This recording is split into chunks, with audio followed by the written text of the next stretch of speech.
fungsi utama otot itu bukan untuk estetika, ya. Pak Sri kan masih untuk estetika. Tapi untuk kehidupan sehari-hari, Pak. Ada kalimat begini, Pak. Muscle is the organ of longevity. Otot adalah salah satu organ yang menentukan umur panjang dan kualitas hidup.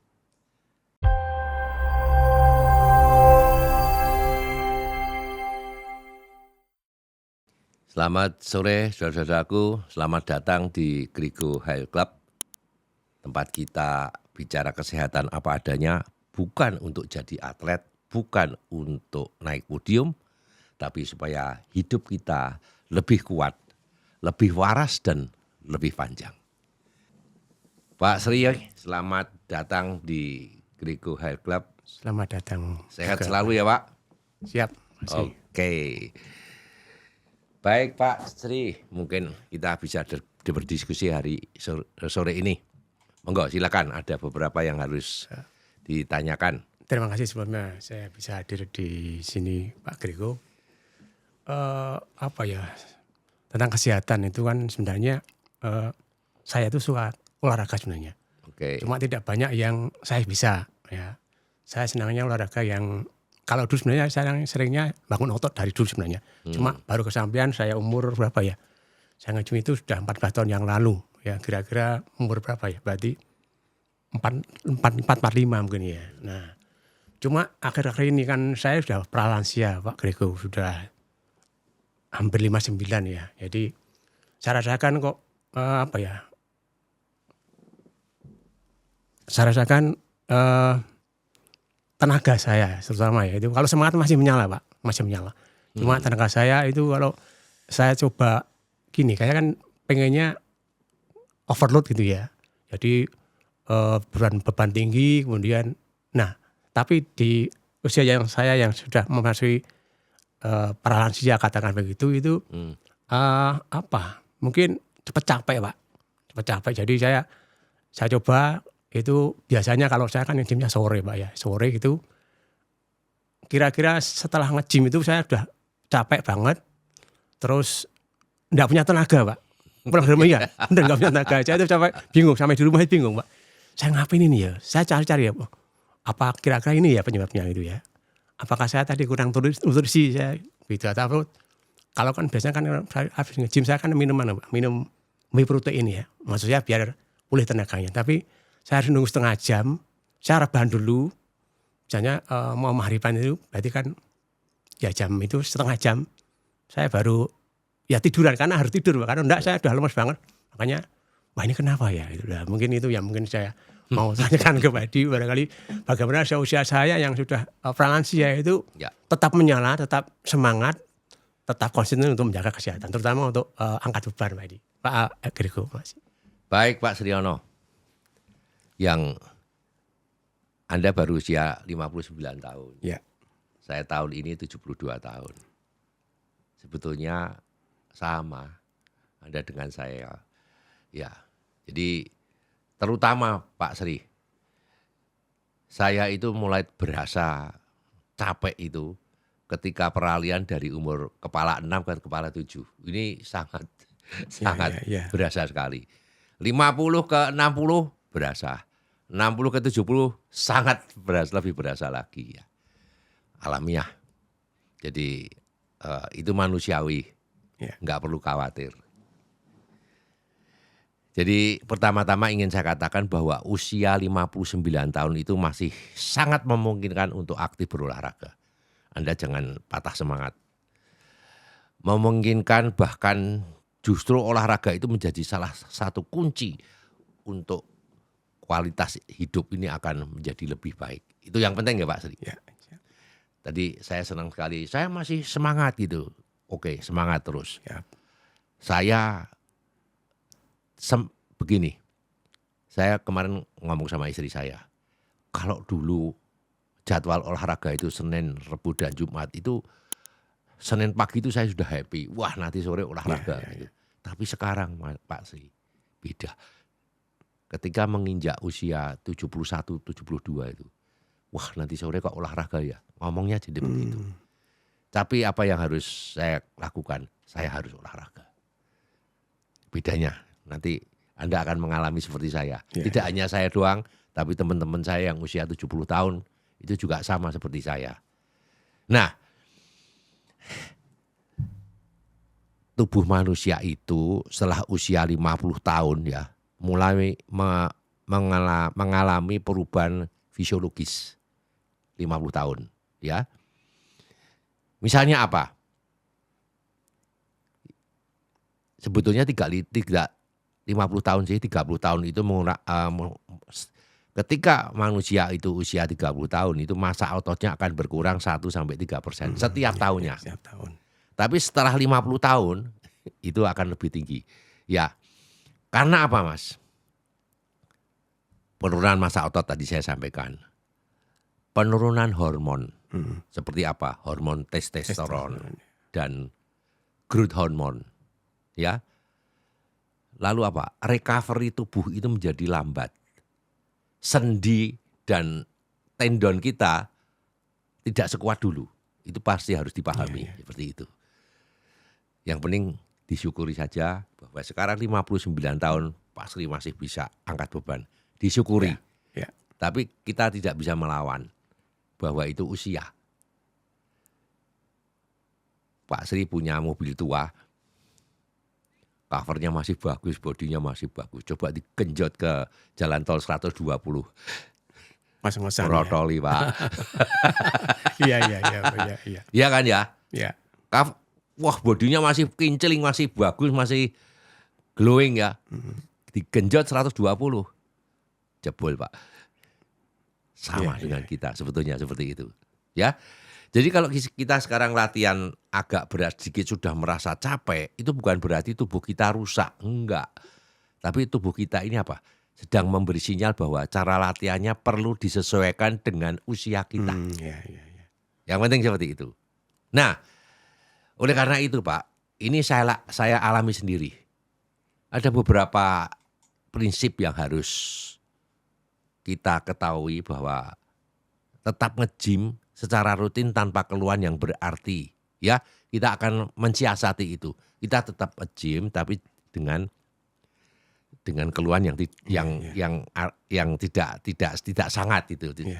Ya, seperti Bapak tadi kan sempat ketakutan, kok lemes enggak seperti dulu lagi ya. Iya. Yang pertama, Pak, kurangi egonya. Tingkatkan konsistensi. Nah, Pak Sri pernah olahraga dengan saya dulu ya. Mungkin Anda melihat saya, kok Pak Edi angkatannya sekian, kok saya enggak bisa sekian. Padahal kita usianya terpaut 13 tahun lebih tua saya ya gitu loh. Lalu Pak Sri mengundurkan diri. Saya pikir itu. Nah, akhirnya apa yang terjadi Pak? Ego saya itu luar biasa dulu ya. Saya umur 69, bukan 59, 69. Chest press saya masih bisa ngangkat 100 kilo Pak. Tapi apa yang terjadi Pak? Setelah itu, ya ototnya sudah berkurang, tendonnya sudah berkurang, akhirnya cedera di sebelah. Bau saya ini cedera Pak. Ketika cedera dari 100 kilo, turun jadi 10 kilo Pak. Angkat 10 kilo aja sakit. Waduh, sempat shock saya. Waduh, tamat saya begitu ya. Sempat saya ke beberapa dokter, akhirnya ya disembuhkan. Kalau di fisioterapi nggak akan bisa sembuh. Sembuhnya juga dengan latihan tapi juga dengan beban ringan. Ya, alhamdulillah sekarang sudah bisa mencapai 40-50 kilo. Stop, nggak boleh tambah. Kalau egonya masih seperti anak muda, nggak boleh sininya. Saya bilang ini harus terukur. Nanti berjalannya waktu harus saya kurangin lagi. Yang seperti itu Pak. Ya, jadi egonya ya. Egonya ya. Ya memang seringkali orang dulu merasa umur 30-40 kuat kok, sekarang kok enggak kuat itu. Ya kita harus sadar, kita harus menurunkan intensitasnya itu. Tetap menjaga frekuensi. Nah, lebih baik Pak Sri seminggu latihan 4 kali, tetapi dengan intensitas sedang daripada sekali latihan tapi dengan sangat berat, lalu habis itu badan drop selama beberapa hari. Iya, iya. Itu ya, Ya. yang pertama egonya. Egonya. Ya, bukan tua Pak, saya sudah bertambah umur, harusnya mengurangi. Ya. Seperti itu. Nah, sekarang Pak, yang kedua, fokus pada teknik bukan pada tempo. Bukan berat bebannya. Misalnya, bebannya sedikit ringan, gerakannya lebih pelan Pak. Dulu kalau kita angkat cacat, Iya. ya Pak ya, Ya. itu yang membuat hentakan yang didi yang buat sakit. Sekarang saya tidak begitu Pak. Ya, bebannya sedikit ringan saja, Iya. gerakannya pelan. Agak lambat itu Pak. Pelan. Ya. Ini berat banget loh Pak. Iya, iya, iya. Kalau gini kan, wush, selesai. Iya. Ini kan pelan. Wush. Ya, itu kontraksi ototnya lebih terasa Pak sebetulnya. Iya, iya. Ya. Nah, cara ini justru lebih aman untuk sendi dan tendon Pak. Tetapi tetap efektif Efektif. untuk mempertahankan massa otot.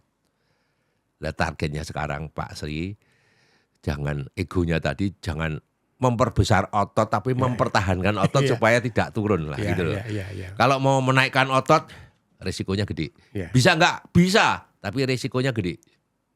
Udahlah, jangan seperti ini. Iya. Saya sudah cedera ini. Saya tidak menganjurkan. Iya. Ya, cedera Pak. Cedera saya banyak Pak, satu itu. Lalu pull down Pak. Kan megangnya begini Pak. Iya, iya. Set, megangnya begini Pak ya. Jadi saya ini sakit Pak. Jadi saya sakit. Aduh, buat ditekuk begini, klek, klek gitu sakit. Akhirnya saya pakai ini Pak, pembantu, pakai band situ, begini. Set. Akhirnya sini yang sakit. Oh, iya, iya, iya. Duh, ya sudah. Ya. Ya udah, ini berarti udah, ya udah nggak berat-berat. Dulu 50 kilo saya pull down bisa ya, sekarang ya 20 kilo cukup. Iya. Yang penting gerakannya bener, angkatannya sedang-sedang aja. Ya, seperti itu loh. Ya, itu yang kedua Pak. Iya, Yang ketiga, ini yang sering dilupakan. Jangan lupa recovery Pak. Ya, di usia muda kita bisa berlatih keras hari ini. Besok sudah seger lagi Pak. Iya. Tapi di usia seperti Pak Sri mendekati 60, recovery itu menjadi bagian dari latihan itu sendiri. Iya. Yang penting apa Pak? Tidur cukup. Itu nggak boleh tidur Pak Sri. Jam 11 itu harus sudah tidur. Ya, Iya. jam 11 harus tidur. Dulu jam 12, jam 1 enggak masalah. Sekarang nggak bisa. Saya itu malah ini jam 11 itu alarm saya, jam 10 itu alarm saya berbunyi. Didit, persiapan tidur sudah. Persiapan tidur. Nggak berani saya itu. Nah, lalu yang kedua Pak Sri. Kok badannya capek seperti apa? Nutrisinya protein dibanyakin. Pak Sri beratnya berapa? 70. 70. Iya. 1,5 kali Iya. dari Protein. proteinnya. Iya, Jadi kalau 70 kali 1,5 kali 1,5 gram. Jadi 1 kilo berat badan itu 1,5 gram protein. Artinya kalau 70 berarti Pak Sri makan proteinnya 100 berapa? 105 105. ya. 105 gram protein itu. Ya, telur itu sekarang cuma 6 gram Pak. Telur satu kira-kira 6 gram. Ya, Nah, untuk tadi 105 itu sekali makan atau bisa dibagi? sehari. Oh, sehari ya? Ya. Iya, iya, iya. Ya, kalau whey protein itu satu scoop itu sekitar 25 kalau nggak salah. Iya. Ya, jangan langsung 4 scoop supaya bisa jadi 100. Oh, iya, iya. Sebaiknya makannya bervariasi. Iya. 1 scoop saja, yang lainnya pakai protein yang lain. Ya, ada telur, ada dada ayam, Iya. ada daging yang tanpa lemak, itu kan protein Pak itu. Ya, jadi yang pertama tidur cukup, proteinnya cukup, stretching setelah latihan. Ya, sering dilupakan Pak. Ya, stretching itu sangat penting. Ya, Iya, iya, iya. kadang-kadang orang gak salah lupa antara pemanasan dengan pendinginan ya. itu sama gerakannya. Enggak. Yang pendinginan itu stretching. Kalau pemanasan itu bagaimana supaya tubuhnya panas, bukan stretching. Ya. Nah itu yang kalau nggak begitu nanti pegel-pegel Pak. Besok pagi sakit bangun tidur. Kalau dulu enggak. 10 tahun yang lalu Pak Sri latihan sekarang nggak usah stretching nggak apa-apa. Sekarang nggak stretching sakit. Lalu lemes. Nah, ya, kalau yang keempat ini jangan latihan otot yang sama setiap hari, nggak dianjurkan. Kan kita sudah biasa kalau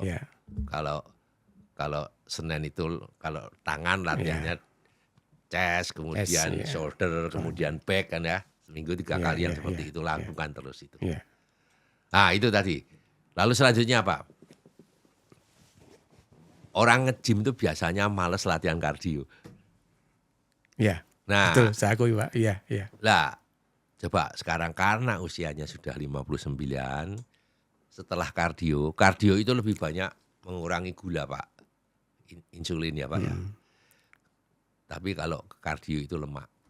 Jadi supaya imbang antara otot dan lemak itu jalan. Ya misalnya jalan di treadmill atau jalan cepat atau sekitar 20-30 menit cukup lah. Ditutup dengan treadmill 20-30 menit. Ini penting untuk kesehatan jantung dan stamina Pak. Ya, sehingga saat latihan beban tidak cepat kelelahan. Tambahkan treadmill. Itu yang sering saya tidak lakukan. Nah itu, orang ke-gym ngapain treadmill itu. Karena gini, saya kalau treadmill waktu saya eman-eman gitu Pak. Waktu itu ya eman-eman. Sempatkan 20-30 menit sebagai penutup. Ya Pak ya? Iya. Nggak usah lari, jalan cepat saja. Ya, kalau mengurangi lemak ada rumusnya 220 kurangi berat badan kali 70%. Nah, itu heart rate-nya. Saya kira-kira 105 sampai 107 heart rate-nya. Cukup Pak itu Pak. Nah, yang terakhir ini Pak, pertanyaan Pak Sri harus mendengarkan dengarkan tubuh karena sinyal tubuh. Kalau badan memberi sinyal lemah yang tidak biasa, ya kok tahu-tahu kok lemes hari ini, ya sudah selesai, jangan dipaksakan. Latihan itu sebetulnya membuat tubuh itu lebih sehat dan lebih kuat, bukan malah menyiksa tubuh. Ya, egonya tinggi. Aku baru latihan 2 alat kok sudah lemes ya. Teruslah gitu. Nah, dengarkan tubuh. Itu sinyal Pak. Bahwa Pak Sri sudah lelah, ya sudah. Kok lelah karena apa? Ya mungkin tidurnya kurang. Mungkin banyak kepikiran.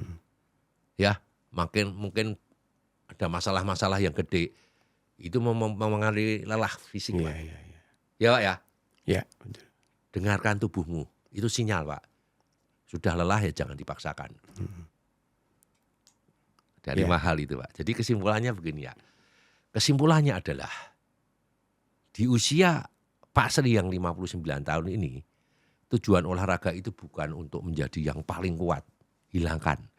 Ya seperti itu. Tetapi untuk tetap sehat, untuk tetap kuat dan aktif dalam jangka panjang. Ya, mindsetnya diubah seperti itu.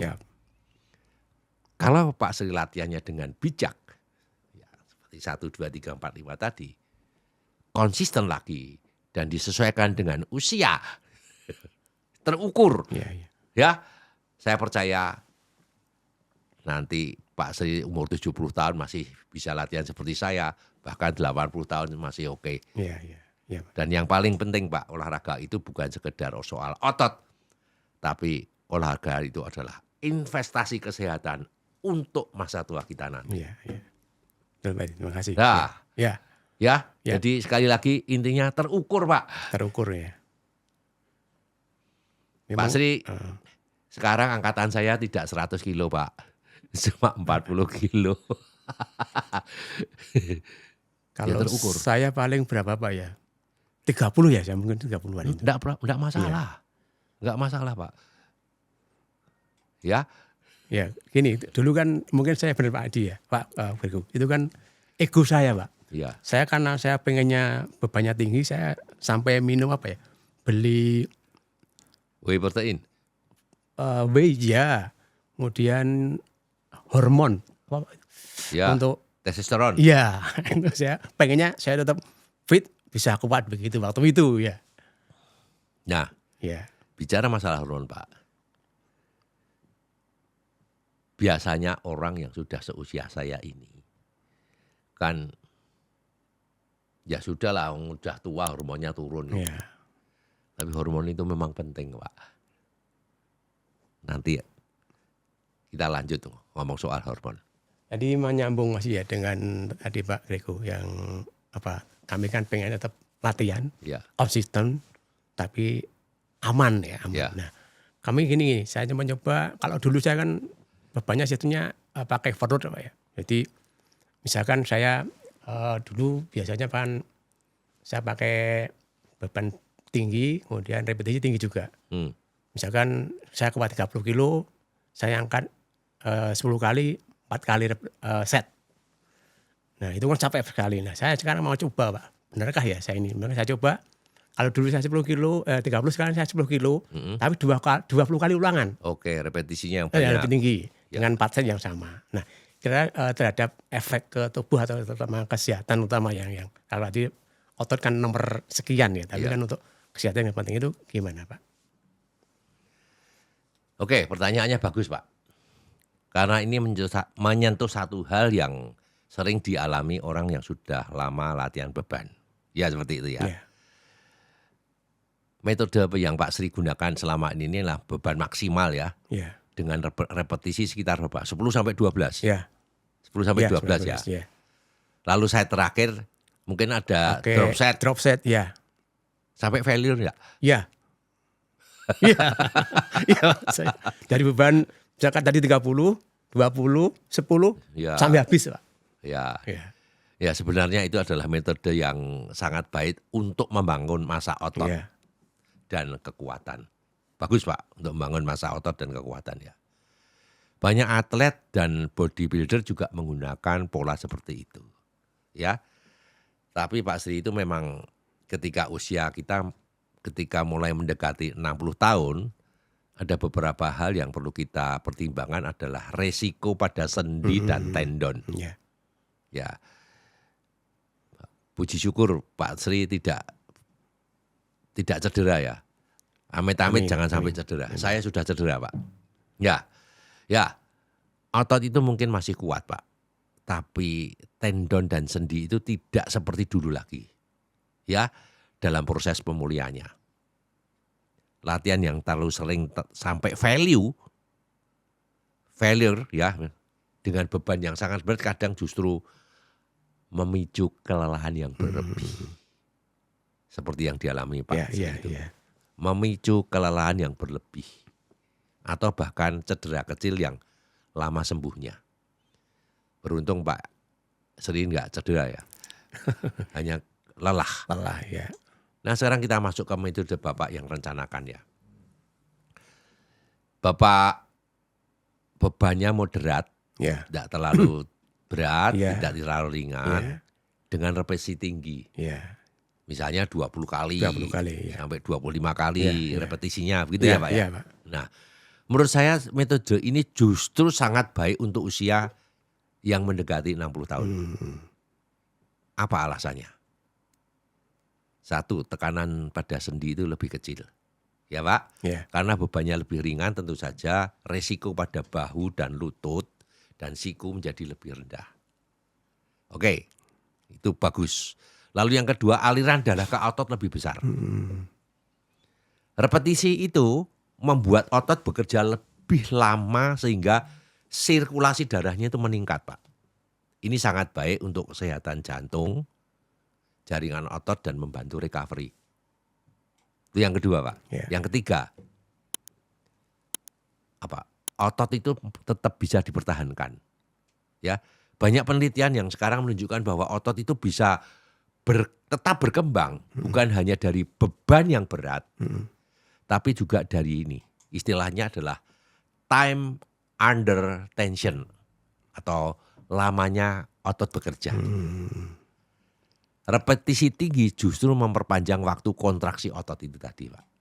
Nah, namun saya juga ingin memberikan satu saran kecil untuk Pak Sri ya. Menurut saya tidak perlu sepenuhnya meninggalkan metode lama. Yang lebih ideal justru adalah di-combine, Pak.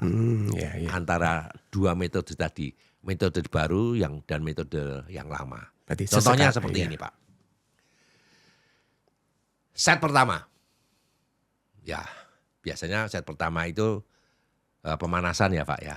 Pemanasan itu ya repetisinya karena bebannya tidak terlalu berat 12 sampai 12 repetisi. Kalau masih bisa nambah, tambahinlah sampai 15. Stop, jangan sampai lebih dari itu. Nah, set kedua.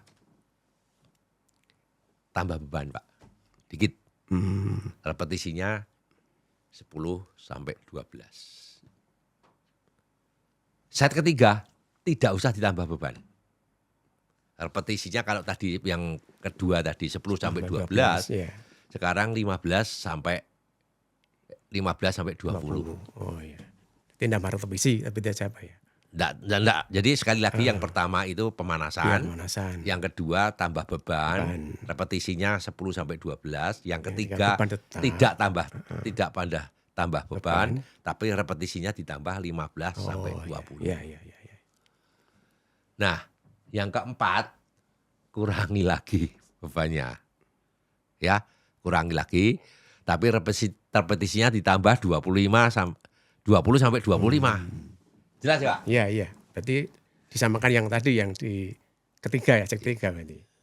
Set ketiga sama 4 itu kan bedanya cuma turun beban tapi setnya sama cuma repetisinya ya. Jadi sekali lagi, pertama adalah pemanasan. Ya. Yang kedua tambah beban, repetisinya 10 sampai 12. Yang ketiga tidak ditambah beban, repetisinya 15 sampai 20. Ya. Yang keempat kurangi bebannya. Kurang beban. Repetisinya di 20 sampai 25. Ditambah repetisinya. Ya, gitu loh, Pak. Iya. Itu kan kombinasi. Iya. Ya. Saya begitu, Pak. Iya. Saya begitu, ya. Dengan cara ini otot tetap mendapatkan stimulasi kekuatan, tetapi juga mendapatkan latihan endurance yang sirkulasinya yang baik. Gitu, Pak. Nah, itu cara yang saya gunakan, Pak. Ya, cara yang saya gunakan seperti itu. Selain itu mungkin tidak perlu sampai failure gitu, Pak ya. Tidak perlu failure di setiap latihan. Sesekali boleh sih, Pak. Tapi kalau setiap latihan sampai value, akibatnya apa? Tubuh merasa over fatigue. Apalagi di usia yang tidak muda lagi. Jadi apa kesimpulannya, Pak? Metode beban moderat dengan repetisi tinggi itu sangat efektif sebetulnya. Terutama untuk menjaga kebugaran. Kalau sendi dan mempertahankan massa otot di usia mendekati 60 tahun itu, yang paling penting adalah tujuan latihan pada usia seperti kita ini, bukan lagi sekedar menambah beban angkatan, tapi mempertahankan kualitas hidup, kekuatan tubuh, dan vitalitas sampai usia lanjut. Ya, siap. Mudah-mudahan nanti setelah ini Pak, mungkin akan saya coba. Ya. Saya coba. Ini loh Pak Sri, kalau latihan itu dilatih dengan baik, dengan bijak, saya percaya kok 70 tahun sampai 80 tahun kita masih bisa nge-gym itu. Ya Pak, seperti itu. Jangan sampai failure setiap saat. Itu kelelahan, Pak. Kalau sudah lelah seusia kita ini, sehari nggak sembuh, 2 hari, 3 hari kadang baru sembuh. Iya. Nggak usah takut, Pak. Itu sudah apa? Sudah kodratnya begitu. Ya. Tidak bisa dicas lagi ya. Kalau mobil itu kaki-kakinya rusak ganti kakinya kayaknya jadi baru lagi, Iya, Pak. iya. Kita kan tidak bisa ganti Iya, kaki. iya, iya. Monggo Pak, ada pertanyaan Ya, lagi. ini Pak, makasih. Sangat bagus, nanti saya akan coba ya. Ini kan masih puasa ya. Mungkin nanti setelah puasa akan coba seperti itu. Walaupun apa ya, sesekali pakai apa tadi beban maksimal. Tapi mungkin karena kan saya latihannya cuma Senin, Rabu, Jumat, saya Sabtu 4 kali biasanya. Iya. Gini, kemudian yang berikutnya Pak Grego ini yang mungkin sangat apa ya, bagi saya latihan yang sangat menyiksa ya, sangat menyiksa. Bahkan dulu saya sering skip ya karena sangat melelahkan dan dampaknya sangat terasa, yaitu latihan otot kaki Pak.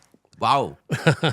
Kalau Pak Grego kan dari dulu luar biasa ya, otot kakinya sudah kuat. Jadi kalau saya latihan itu dulu juga sempat kagum, Pak Grego luar biasa ini. Saya sudah tele-tele Pak Grego masih sehat kakinya. Nah saya itu kan sering skip ya karena apa? Capainya luar biasa. Bahkan dulu pun kalau habis latihan turun tangga kan terseok-seok Pak. Jadi harus sakitnya luar biasa. Makanya saya sering skip ya. Nah mungkin gini, saya mohon pencerahan ini. Latihan kaki yang lebih apa ya, mungkin lebih agak ringan ya, tapi bisa bermanfaat sangat besar untuk otot kaki, karena kan katanya penuaan itu kan dari kaki Pak. Gitu. Begini Pak, ada kalimat itu berbunyi bahwa penuaan itu dimulai dari kaki. Ya, ya. Itu sudah dari risetnya Pak. Saya nggak hafal, nggak hafal saya. Ya. Kalimat itu sebenarnya bukan sekedar ungkapan Pak, tapi ada dasar ilmiahnya ya. Otot kaki adalah kelompok otot yang terbesar dalam tubuh kita. Jadi hampir 60% itu kekuatan itu pada otot kaki Pak. Contoh ya Pak,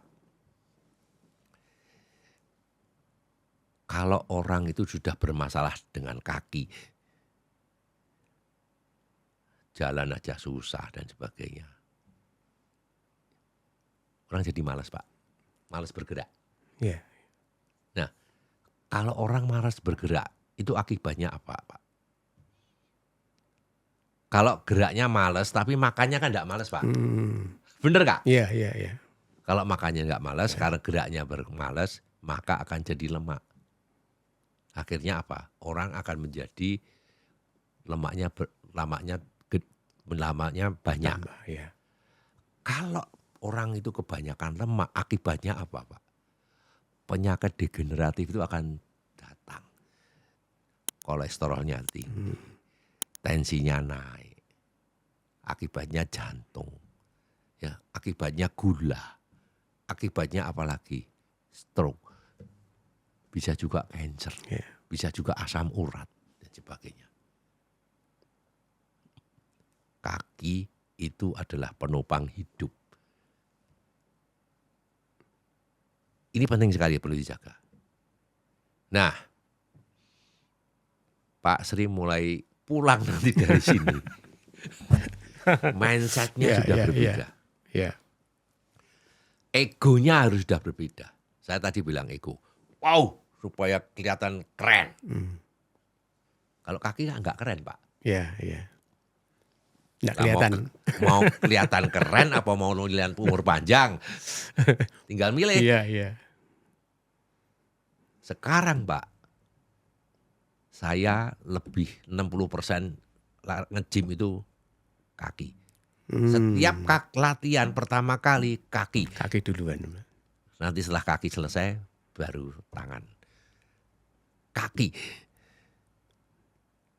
Dokter Suhendra itu mengatakan, kenapa? Supaya tidak KKN. KKN itu apa? Kiri kanan nuntun. Ya. Itu supaya Pak Sri tahu bahwa latihan kaki itu sangat penting. Oleh karena itu Pak, otot kaki itu 4 yang penting ya Pak. Ada quadricep. Ya. Quadricep itu apa Pak? Quadricep itu paha depan. Depan. Ada hamstring ada bagian Belakang. belakang. Ya. Kemudian glutes yang pantat bokong ini. Ada lagi scaf betis yang dilatih itu Pak. Karena yang banyak berfungsi, yang banyak kita gunakan itu otot-otot itu Pak. Nah, Pak Sri harus latihan itu. Tidak boleh tidak. Iya. Kalau mau sehat dan umur panjang. Nah, jangan bayangin yang berat-berat Pak. Kalau Pak Sri latihan squat, ya itu bisa latihan quadricep Pak. Nggak usah pakai beban. Dimulai dengan bebannya sendiri. Ya, jongkok berdiri gitu ya. Kalau belum pernah latihan 10 kali aja sudah menggem-menggem Pak. Iya. Dimulai dari situ Betul. Pak. Iya. Ya, dimulai dari situ. Tapi kaki itu wajib dan harus. Tidak bisa diganggu-gugat. Mindsetnya harus sudah dirubah. Ya, nanti pulang dari sini. Siap. Anda bisa latihan, itu 4 Pak. Ada quadricep, ada hamstring, ada glutes, ada calf. Paha depan, paha belakang, otot bokong, dan otot betis. Ketika otot-otot ini kuat, maka beberapa hal yang baik terjadi pada tubuh kita itu apa? 4 ini kalau dilatih dengan sungguh-sungguh, 1, metabolisme tubuh itu menjadi lebih baik Pak. Yang kedua, keseimbangan tubuh itu menjadi lebih stabil sehingga tidak risiko jatuh. Ya, Bapak lihat nanti kalau sudah seusia saya ini Pak ya. Orang duduk di lantai suruh berdiri, susah. Ya Pak ya? Ya, benar. Cari pegangan. Kalau enggak minta tolong gitu ya. Karena apa? Ototnya kaki lemah. Dan orang yang sudah seusia saya kebanyakan, duduk ini berdiri langsung jalan, goyang Pak. Ya, itu Pak. Itu yang kedua ya. Yang pertama tadi adalah metabolisme. Yang kedua adalah keseimbangan. Yang ketiga, sirkulasi darah itu lebih lancar. Katanya jantung kedua tubuh kita itu ada di betis. Ya. Mompah Pak di situ Pak. Keempat, fungsional untuk aktivitas sehari-hari tetap terjaga. Jangan disepelekan. Memang tidak keren Pak, kakinya bagus, nggak kelihatan dong pakai celana panjang. Iya. Ya Pak ya. Ya. Kalau dadanya besar kan kelihatan pakai kaos ketat gitu ya. Iya. Tapi kan kita nggak mungkin toh pakai celana ketat yang sampai terbentuknya enggak kan gitu loh. Nah, saya sudah mulai berubah Pak. Atas tetap saya latih, bawah juga lebih intensif yang situ. Nah, itulah Pak. Banyak ahli kesehatan mengingatkan bahwa orang yang kakinya kuat itu biasanya mandiri di usia tua, tidak KKN, tidak kiri kanan nuntun, istilahnya Dr. Suyender seperti itu. Ya. Tapi saya juga memahami keluhan Bapak bahwa latihan kaki memang terkenal paling melelahkan. Paling berat, menyiksa.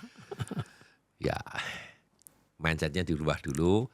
Saya mau latihan kaki supaya saya panjang usia. Saya tidak bisa mandiri.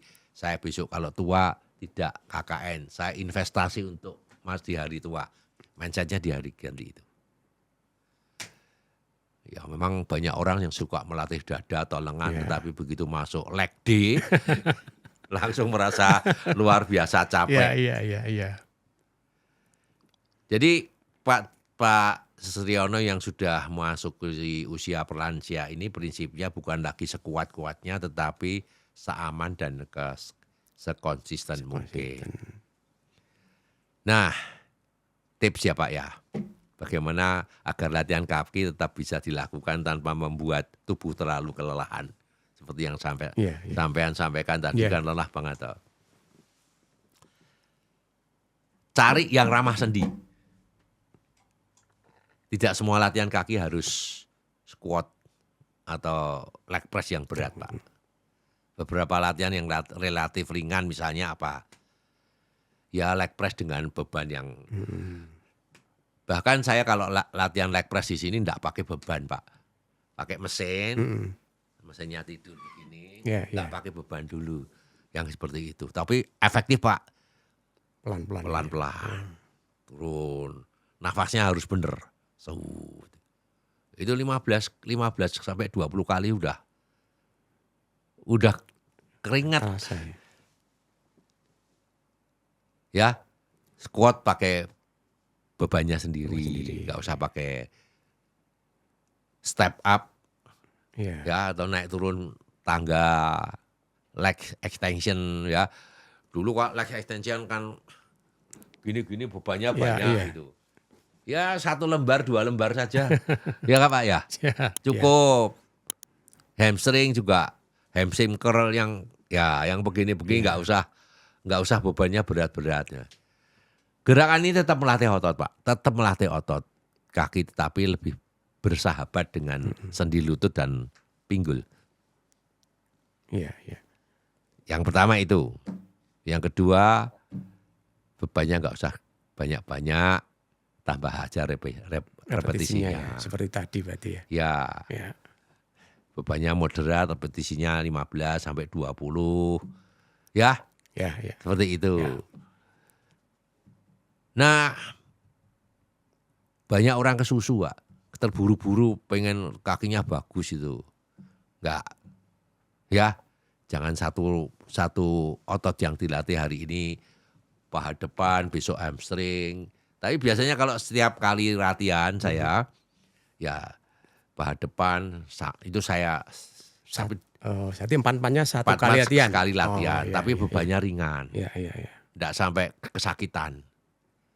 Saya nggak mau kesakitan sampai kesakitan. Dulu kalau belum sakit itu kan belum marem gitu. Belum puas. Nah, ini loh Pak. Orang kadang-kadang meremehkan juga untuk berjalan. Jalan kaki.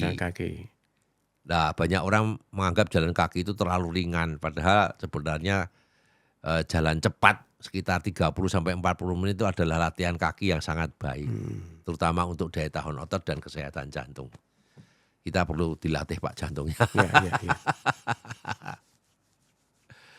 Jadi Pak Setiono, kalau kita ingin merawat dan lebih sehat, merawat tubuh dan lebih sehat di usia seperti kita ini, kita bukan lagi menjadi yang paling kuat di gym, tapi kuat untuk melayani kehidupan sehari-hari dengan mandiri.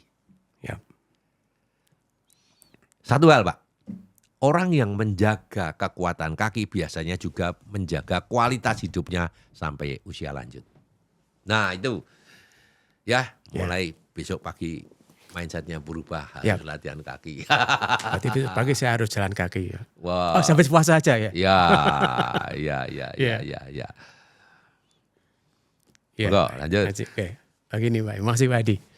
Ya saya memang sering ya skip kaki ya. Yang saya latih sekarang mungkin masih di otot betis ya. Betis itu kalau lainnya mungkin sangat jarang karena cukup capek. Nanti saya coba untuk seperti saran Pak Grego ya minimal jalan sehat tiap pagi 30 menit per hari. Saya undang lagi ke Grego Julius Grego High Club. Terima kasih Pak Grego.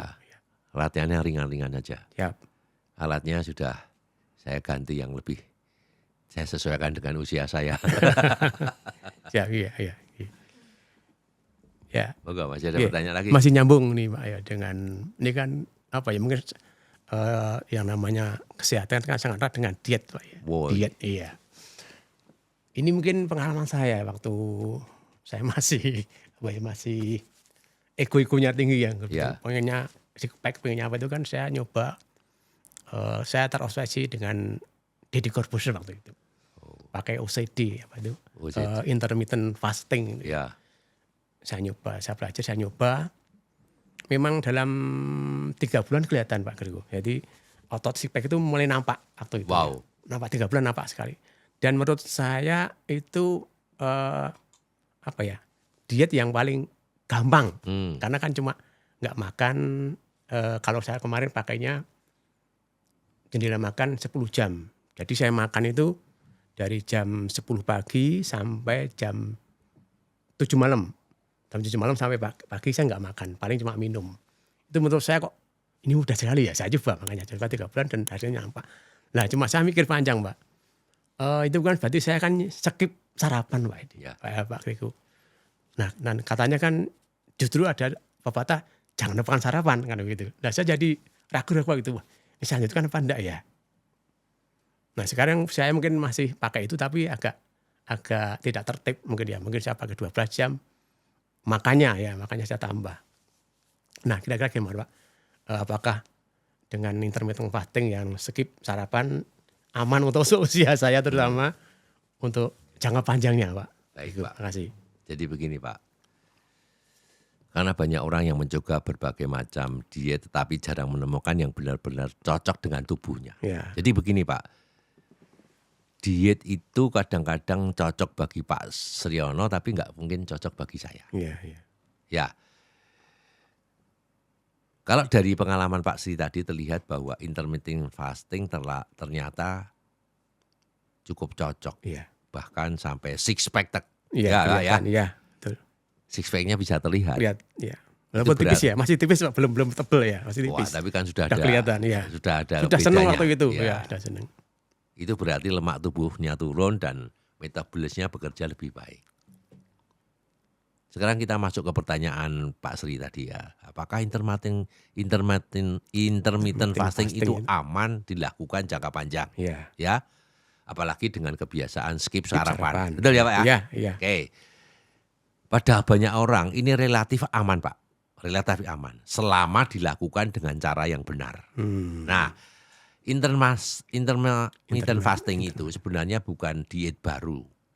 Dan ilmu metabolisme. Pola ini berkaitan dengan konsep metabolic switching sebetulnya. Yaitu ketika tubuh beralih dari menggunakan glukosa menjadi menggunakan lemak sebagai sumber energi setelah beberapa jam tidak makan. Mengubah glukosa itu tadi. Ya. Nah, biasanya setelah 12 sampai 14 jam puasa, Pak Sri jendela berapa? Saya pakainya jam makannya 10 jam. 10 makannya 10 Berarti jam. saya puasanya 14 jam. 14 jam Ya. ya. Ya, oke. Setelah 12 jam sampai 14 jam, puasa tubuh mulai meningkatkan pembakaran lemak. Memperbaiki sensitivitas insulin. Ya. Memicu autophagy, yaitu proses pembersihan sel. Itu kalau sudah 12 sampai 14 jam. Ya. Itu sebabnya orang yang melakukan intermittent fasting mengalami penurunan lemak tubuh, kemudian energinya lebih stabil, bahkan perbaikan metabolisme lebih baik juga. Tapi ada beberapa hal yang perlu diperhatikan ya Pak ya. Agar metode ini tetap aman untuk jangka panjang. Terutama bagi orang yang aktif berolahraga seperti kita. Saya juga IF Pak, sama. Nah, pertama adalah kualitas makan tetap yang paling penting Pak. Puasa panjang tidak akan banyak manfaatnya kalau setelah puasa itu tadi kita makannya nggak benar. Ya, IF itu aman, tapi setelah kita selesai puasa makan jam makan. Ya, setelah kita makan, selesai puasa itu jam makan, kita nggak boleh makan gula yang berlebihan.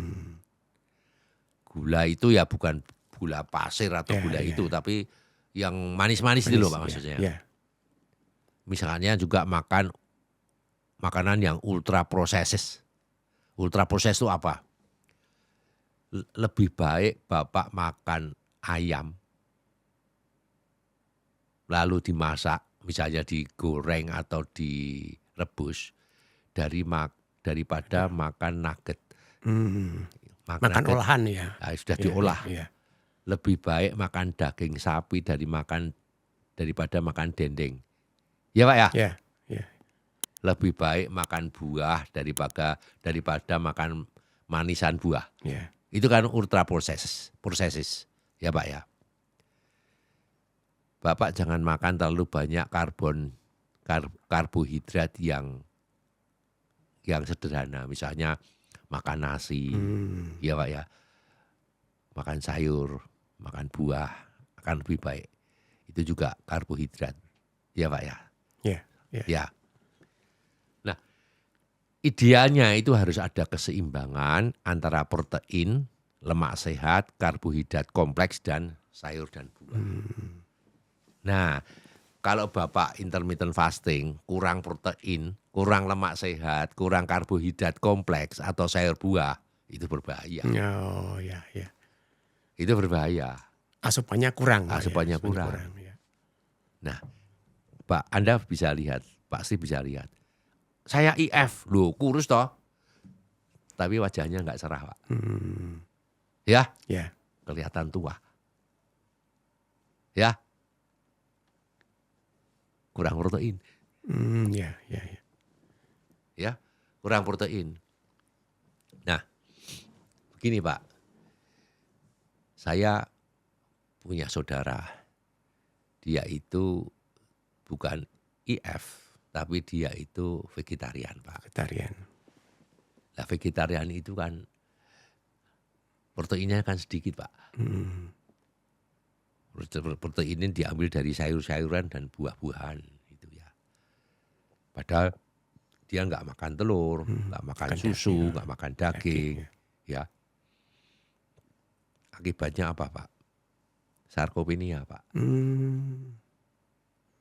Sarkopenia. Ya, ya, ya. Karena kurang protein, kurang Pak. protein ya. Karena dia juga nggak kurang olahraga juga, kurang protein.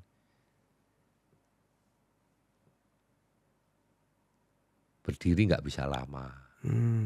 Nanti kalau Bapak lihat wajahnya, pasti orang-orang yang kurang protein itu wajahnya nggak seger gitu. Iya, iya.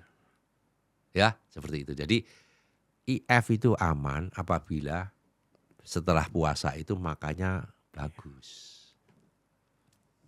Nah, pastikan bahwa proteinnya cukup. Ini sangat penting bagi orang yang rutin latihan beban.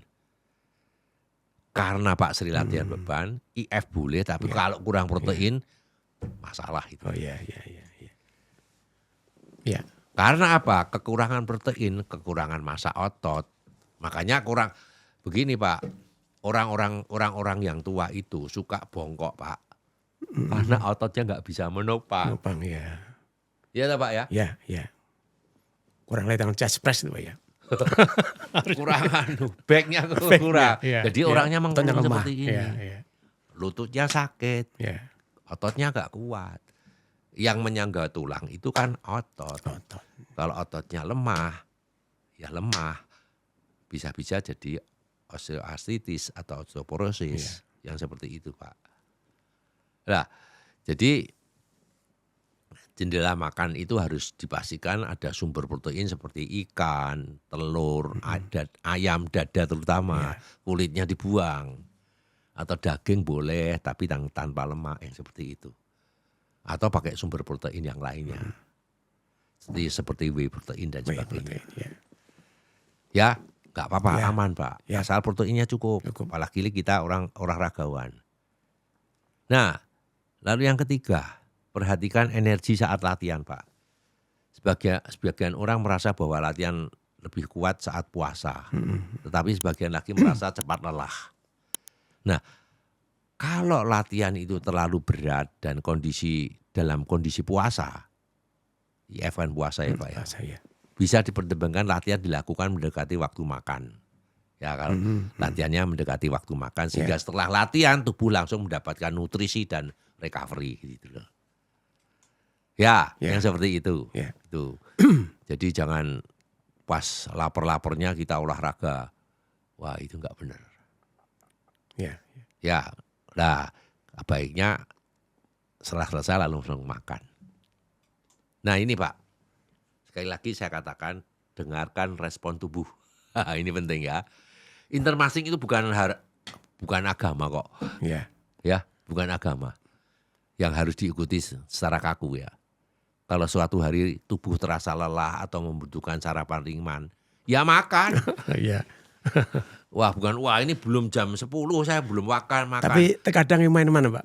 Nah, Mas, tadi kan saya 10 jam ya, terus kurang dapat. jam Oh iya, gitu iya. Pak. Saya nggak bisa Pak seperti itu Pak.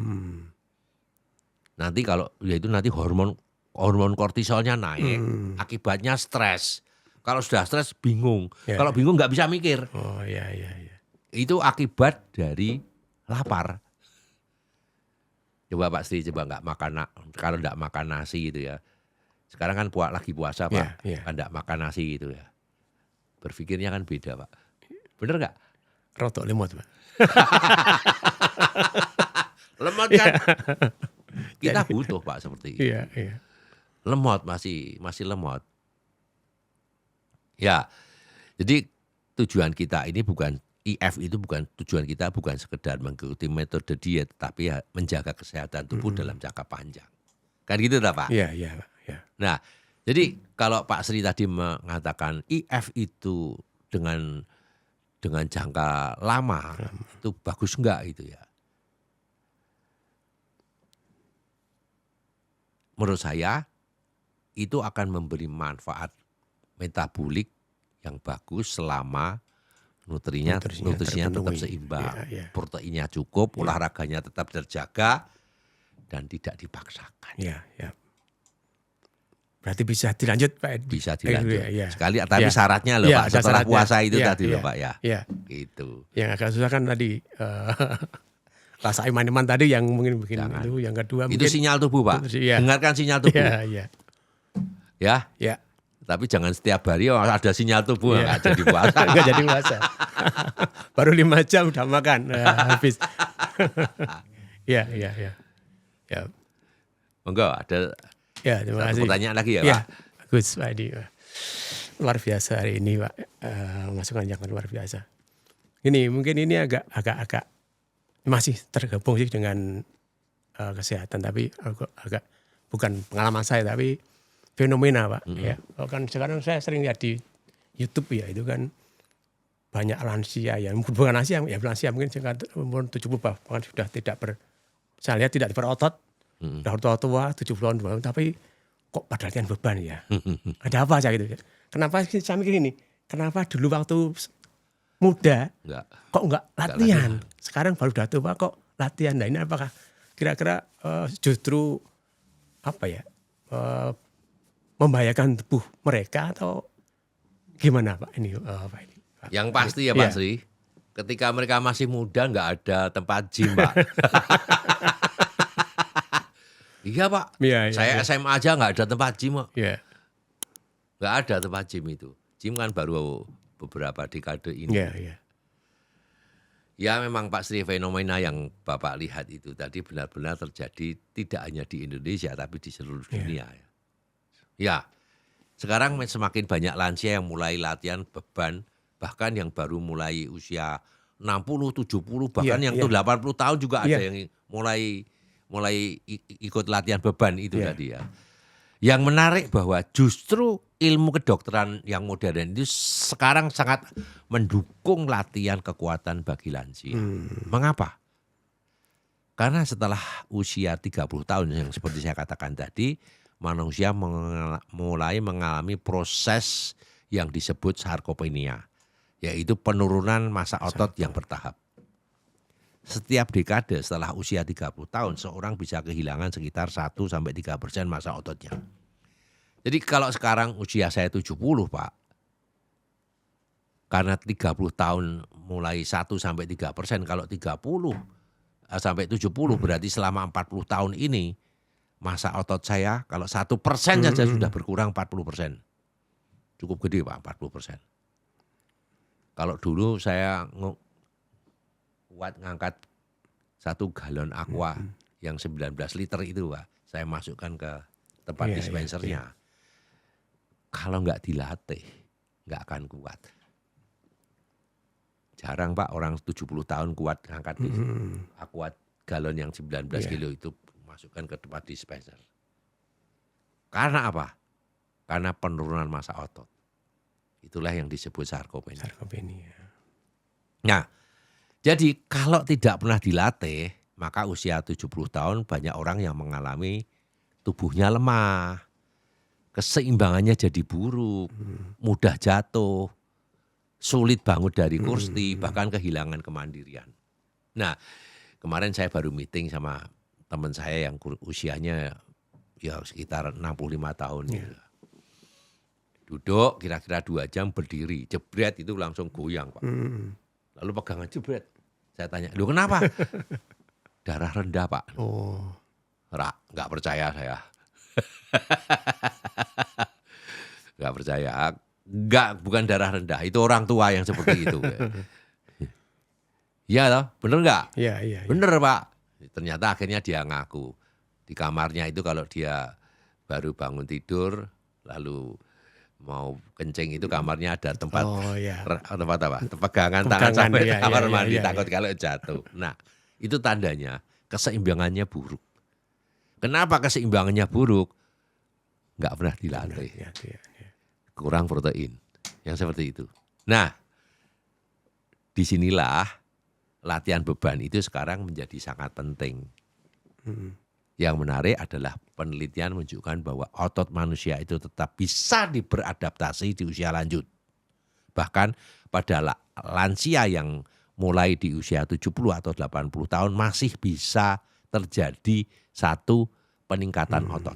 Jadi masih aman untuk latihan Pak ya? Jadi umur 80 itu 80. masih bisa meningkatkan otot kalau ya. mau. Oh iya. Peningkatan kepadatan tulang itu juga bisa walaupun usianya sudah 70-80.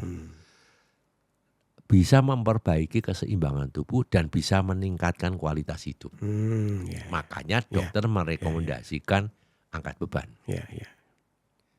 Jadi pertanyaan Bapak apakah itu terlambat usia 70 sampai 80? Jawabannya adalah tidak pernah terlambat untuk mulai bergerak. Iya, iya, iya, iya. Karena Pak, tubuh manusia itu memiliki adaptasi yang luar biasa. Walaupun massa otot sudah menurun, latihan yang tetap bisa menggunakan apa? Latihan yang tepat itu tetap bisa membangun kembali meskipun tidak secepat ketika kita usia muda. Udah, iya, iya, iya. Dan bahkan sekarang banyak dokter rehabilitasi yang menggunakan latihan kekuatan seperti squat, leg press, atau resistance training itu untuk pasien yang mengalami apa? Stroke, kelumpuhan sebagian atau kelemahan otot akibat usia, sarkopenia atau pemulihan setelah operasi itu mulai dilatih seperti itu. Karena apa Pak? Iya. Tujuannya bukan untuk membentuk otot seperti kita, tetapi untuk mengembalikan fungsi tubuh.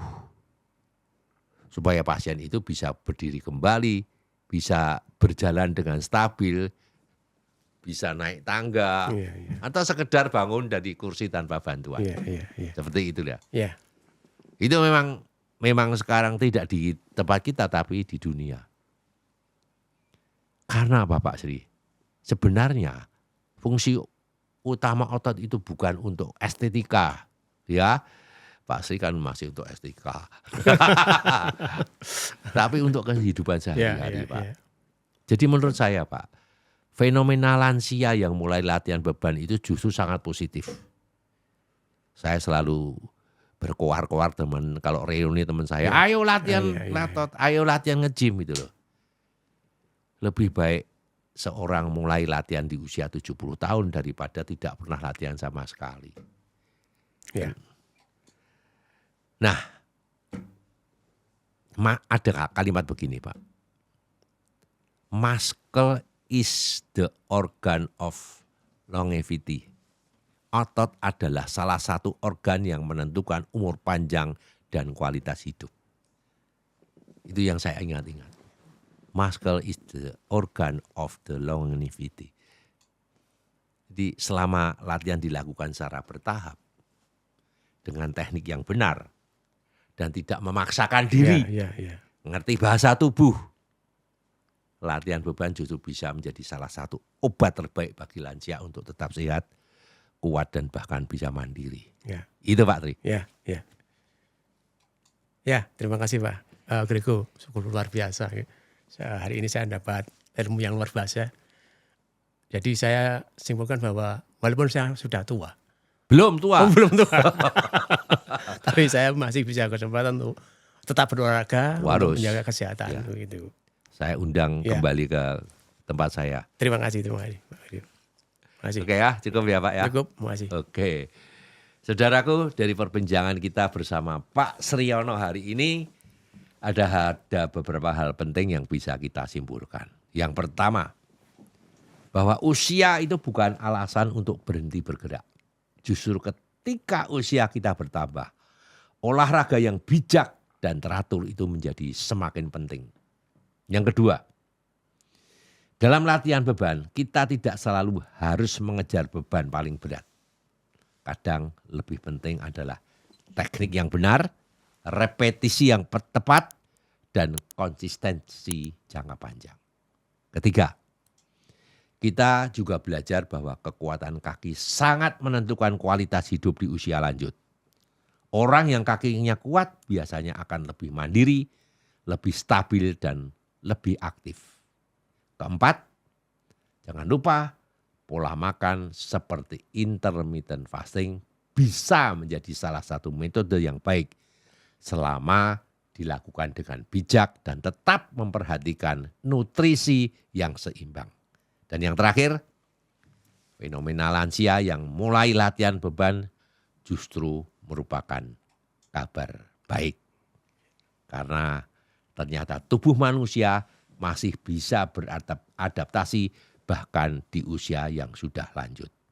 Artinya tidak pernah ada kata terlambat untuk mulai menjaga kesehatan.